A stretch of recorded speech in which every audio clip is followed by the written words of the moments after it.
ശബരിമല എന്ന തീർത്ഥാടന കേന്ദ്രം ലോകശ്രദ്ധ ആകർഷിച്ചിട്ടുള്ള ഒന്ന് തന്നെയാണ്.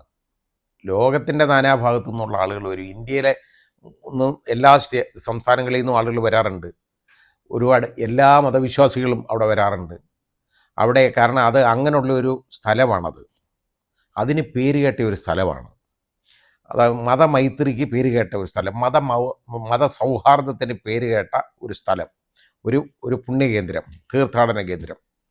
ആ രീതിയിലാണ് അവിടെ അയ്യപ്പനെ കാണാൻ ആളുകൾ വരുന്നത്. കാരണം ഒന്നാ അത് അവിടെ എന്ന് പറഞ്ഞു കഴിഞ്ഞാൽ അത്രയും കഷ്ടപ്പെട്ട് വ്രതമൊക്കെ നോക്കി 41 ദിവസം വ്രതം നോറ്റതിന് ശേഷം ഇവിടെ കയറി പോവുകയാണ്. ആ മലയെല്ലാം കയറി, കരിമലയൊക്കെ കയറി വളരെ കഷ്ടപ്പെട്ട് അവിടെ ചെന്ന് 18ാം പടിയും കയറി അയ്യപ്പനെ കണ്ടെന്ന് തൊഴുത് വണങ്ങി തിരിച്ചു വരിക, പ്രസാദമൊക്കെ വാങ്ങിക്കൊണ്ട്. അത് ഒരു ജീവിത പുണ്യം പോലാണ് ഈ വിശ്വാസികൾ കണക്കാക്കുന്നത്. അത് നാനാജാതി മതസ്ഥർ അങ്ങനെ ചെയ്യും. ഇങ്ങനെ അവിടെ പോകുന്നവരൊക്കെയോ അർത്തുങ്കൽ പള്ളി കയറും. പിന്നെ വാവര് സ്വാമിയെ കാണാനായിട്ട് വാവര് പള്ളിയിൽ കയറും.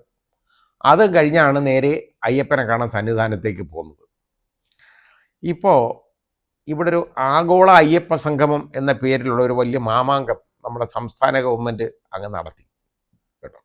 നടത്തിയത് ഒരുപാട് പേര്, ഏതാണ്ട് കുറച്ച് പേരൊക്കെ അത് പാർട്ടിസിപ്പേറ്റ് ചെയ്യുകയൊക്കെ ചെയ്തു.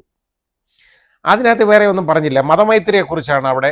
മതമൈത്രിയും മതസൗഹാർദ്ദത്തിൻ്റെ കേന്ദ്രം എന്നുള്ള രീതിയിലാണ് നമ്മുടെ ബഹുമാനപ്പെട്ട മുഖ്യമന്ത്രി അതി പ്രസംഗിച്ചത്. നല്ലതാണ്. അവിടെ വർഗീയത പറയുകയോ ഒന്നും ചെയ്തിട്ടില്ല. വർഗീയമായിട്ടുള്ള ഭിന്നിപ്പുണ്ടാക്കാനോ ഒന്നും ചെയ്തിട്ടില്ല. പക്ഷേ ഇത് കഴിഞ്ഞുണ്ടായ സംഭവമാണ് നമ്മൾ ശ്രദ്ധിക്കേണ്ടത്. ഇത് കഴിഞ്ഞിട്ട് പന്തളത്ത് ഈ സംഘപരിവാർ പ്രസ്ഥാനങ്ങൾ ഒരു സമ്മേളനം നടത്തി കേട്ടോ. അതിനവരുടെ കഴിവൊക്കെ ഉപയോഗിച്ച്, അവരുടെ സ്വാധീനം ഉപയോഗിച്ച് ഒരുപാട് ആളുകളെയൊക്കെ അതിൽ കൊണ്ടുവന്നു. ഈ കൊണ്ടുവന്നവരൊന്നും അത് അവിടെ പറഞ്ഞ കാര്യങ്ങളൊന്നും ഇഷ്ടപ്പെടുന്നവരൊന്നും ആയിരിക്കണമെന്നില്ല. അവിടെ പറഞ്ഞ കാര്യങ്ങളാണ് നമ്മൾ ശ്രദ്ധിക്കേണ്ടത്.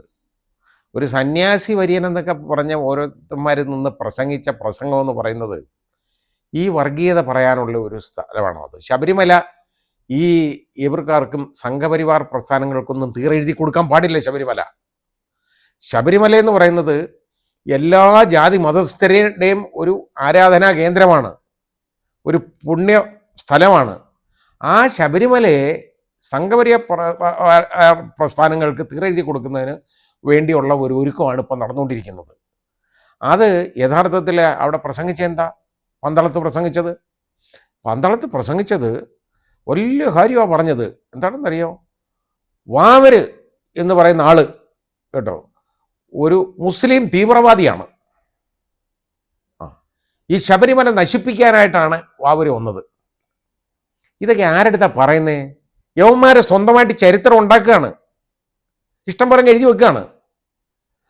വാവര് എന്ന് പറയുന്നത് വാവരല്ല, അത് വാപുരസ്വാമിയാണെന്ന് വേറെ. ഇതാണ് കാര്യം.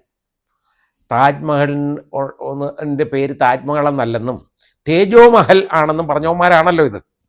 യവന്മാർ ഇതല്ല, ഇതിനപ്പുറവും പറയും. ഈ രീതിയിലുള്ള വർത്തമാനമാണ് പറഞ്ഞത്. എന്നിട്ട് അവിടെ വാവര് പള്ളിയിലൊന്നും ആരും പോകാൻ പാടില്ല. ശബരിമല തീർത്ഥാടനത്തിന് പോകുന്നവരെ യവന്മാരാണോ തീരുമാനിക്കുന്നത്? ഒരു തീർത്ഥാടകൻ തീരുമാനിക്കും അയാൾക്ക് എവിടെയൊക്കെ പോകണമെന്ന്. അയാൾ അർത്തുങ്കൽ പള്ളി പോവും, വാവര് പള്ളി പോവും. ഇതെല്ലാം പോകുന്ന എന്താണെന്നറിയാം? ഇതൊക്കെ നടക്കുമ്പോൾ നമ്മൾ കാണേണ്ട ആ മതസൗഹാർദ്ദം ഉണ്ടല്ലോ, ആ സൗഹാർദ്ദമാണ് നമ്മൾ കാണേണ്ടത്.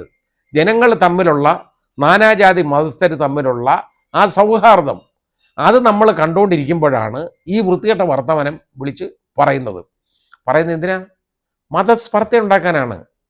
ഇനി വാവര് പള്ളി ഇനി വാവര് പള്ളി അത് പൊളിക്കണം എന്ന് പറഞ്ഞാൽ എന്തു ചെയ്യാക്കും? ഇതാണ് കാര്യം. ഇത് ജവഹർലാൽ നെഹ്റുവിനെ കുറിച്ച് ഇപ്പോൾ പറഞ്ഞില്ലേ? അതായത് ജവഹർലാൽ നെഹ്റു ആണ് ബാബറി മസ്ജിദ് പണിയിക്കാൻ ശ്രമിച്ചെന്ന് പറഞ്ഞതാണ്. ഇതിൽ കൂടുതൽ വല്ലതും പറയാനുണ്ടോ? അപ്പം ഈ രീതിയിലൊക്കെ ഉള്ള കാര്യങ്ങളാണ് പറഞ്ഞുകൊണ്ടിരിക്കുന്നത് മുഴുവൻ. എന്തു ചെയ്യാൻ പറ്റും? ഇതിനൊക്കെ മറുപടി പറയാൻ നോക്കുമോ? ജനങ്ങൾ തലയിൽ എന്തെങ്കിലും ഉള്ള ആളുകളൊന്ന് ചിന്തിക്കണം. ഈ വർത്തമാനം കേൾക്കുമ്പോൾ തമ്മിലടിപ്പിക്കാനുള്ള ഒരു പണിയാണ് നടക്കുന്നത്. ആ ശബരിമലയിൽ എല്ലാ ആളുകളും പോകുന്നതാണ്. അവിടെ പോകുന്ന ആളുകളെ അതിനകത്ത് നിന്ന് തടയണം. അത് ഹിന്ദുക്കൾ മാത്രമൊന്നുമല്ല ശബരിമലയിൽ പോകുന്നത്. എത്രയോ പേര് പോവും ശബരിമലയിൽ. സ്ഥിരമായിട്ട് ശബരിമലയിൽ പോകുന്ന ക്രിസ്ത്യാനികളെ എനിക്കറിയാം. ഒരുപാട് പേര് പോവും, ഒരുപാട് പേര് പോകാറുണ്ട്. പല മതക്കാരും പോവും, അങ്ങനെ പോവും. അപ്പം ഇത് അങ്ങനെയുള്ള ആളുകളെ ഇതിൽ നിന്ന് പിന്തിരിപ്പിക്കാനുള്ള ഒരു ശ്രമം, അവർക്കെതിരെ അക്രമങ്ങൾ അഴിച്ചുവിടാനുള്ള ഒരു ശ്രമം, അതാണ് ഈ നടക്കുന്നത്. അതൊരിക്കലും അനുവദിക്കാൻ പാടുള്ളതല്ല. ഒരു പുണ്യ പൂങ്കാവനമായ ശബരിമല, അത് ശബരിമലയുടെ ഇപ്പോൾ ഉള്ള ആ തനിമയോടുകൂടി തന്നെ നിർത്തണം. അവിടെ കൊള്ളയൊക്കെ നടത്തിയിട്ടുണ്ട്, അത് ശരിയാണ്, അത് പറഞ്ഞുകൊണ്ട് കാര്യമില്ല. അത് കയ്യിൽ കിട്ടുന്നവന്മാർ ഏതായാലും ശരി, ഇത് കൈയിട്ട് വരുന്നവന്മാർ ഒരുപാട് പേരുണ്ട്. അതിന് പ്രത്യേക ജാതി മതമൊന്നുമില്ല, രാഷ്ട്രീയമൊന്നും അങ്ങനൊന്നുമില്ല. കിട്ടുന്നവർ അതിൽ നിന്ന് വാരിക്കൊണ്ട് പോകാൻ നോക്കും. അതിനകത്ത് അങ്ങനെ ചെയ്യുന്നവന്മാർ ഒരുപാട് പേരുണ്ട്. ഇതൊക്കെ ഇങ്ങനെയുള്ളവന്മാരെയൊക്കെ അതിൽ നിന്ന് തൂത്തുപറിച്ച് വെളിയിൽ കളഞ്ഞതിന് ശേഷം അത് നല്ല രീതിയിലുള്ള ഒരു അഡ്മിനിസ്ട്രേഷൻ അതിന് വേണം. യഥാർത്ഥത്തിൽ ഹൈക്കോടതിയുടെ ഇടപെടലുള്ളതുകൊണ്ട് കുറച്ചൊക്കെ വൃത്തിയായിട്ട് നടക്കുന്നു. പക്ഷേ കുറച്ചൊക്കെ നടക്കാൻ ഒക്കുള്ളൂ. എല്ലാം ഓരോ കാര്യത്തിലും പോയി കോടതിക്ക് പോയി ഇടപെടാൻ പറ്റത്തില്ല. ഒരുപാട് കാര്യങ്ങൾ അവിടെ നടക്കും, ഒന്നും പറ്റുകയല്ല, ആ രീതിയിലൊക്കത്തില്ല. അപ്പോൾ അവിടെ കൊണ്ട് ഇന്ന് പ്രതിഷേധിക്കുന്ന ആളുകൾ അവരെ നോക്കണം. സംശുദ്ധതയോടുകൂടി പ്രവർത്തിക്കുന്ന, സംശുദ്ധിയുള്ള, നല്ല സ്വഭാവമുള്ള ആളുകളെ വേണം അവിടെ കൊണ്ട് കയറ്റി വെക്കാൻ. അല്ലെന്നുണ്ടെങ്കിൽ വലിയ വലിയ അപകടങ്ങളുണ്ടാവും. പിന്നെ ഇതേപോലുള്ളത് ഇപ്പോൾ എന്തായാലും പന്തളത്തെ ഈ പ്രസംഗത്തിന് പന്തളം കൊട്ടാരം അന്തസ്സുള്ളവരാണ്, കുടുംബത്തിൽ പറഞ്ഞവരാണ്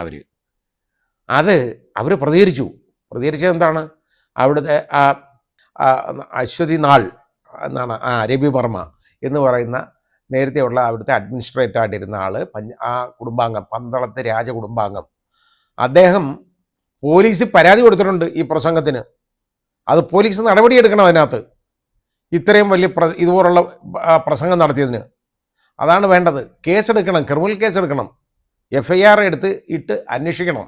അതാ ചെയ്യേണ്ടത്, അത് ചെയ്യണം. ഏതായാലും പന്തളം കുടുംബാംഗങ്ങൾ, പന്തളം കൊട്ടാരം കുടുംബാംഗങ്ങളെന്ന് പറയുന്ന ഞാൻ പറഞ്ഞില്ലേ, അവർ കുടുംബത്തിൽ പറഞ്ഞവരായതുകൊണ്ട് അവർക്ക് ഈ രീതിയിലുള്ള സങ്കുചിത മനസ്ഥിതിയൊന്നും ഉള്ളവരല്ല. അവിടെ അയ്യപ്പനെ കാണാൻ ആര് വരണം എന്നുള്ളതിന് നല്ലത് ഒരു തീരുമാനം എടുക്കാൻ അതിനകത്തൊരു വലിയൊരു ഭാഗമായിട്ടുള്ളവരാണ് ഇവർ. ഈ തീരുമാനം എടുക്കാൻ ഉള്ള ഒരു ഭാഗം ഇവരാണ്. ആ തീരുമാനം എടുക്കുന്നത് അവരൊക്കെ എടുത്തോളും. അതുകൊണ്ട് പുതിയതായിട്ട് അങ്ങോട്ട് പോയി ഒരുത്തനും ശബരിമല എന്താണെന്ന് ആക്കാൻ പോകേണ്ട കാര്യമില്ല, അങ്ങ് വിട്ടോളും.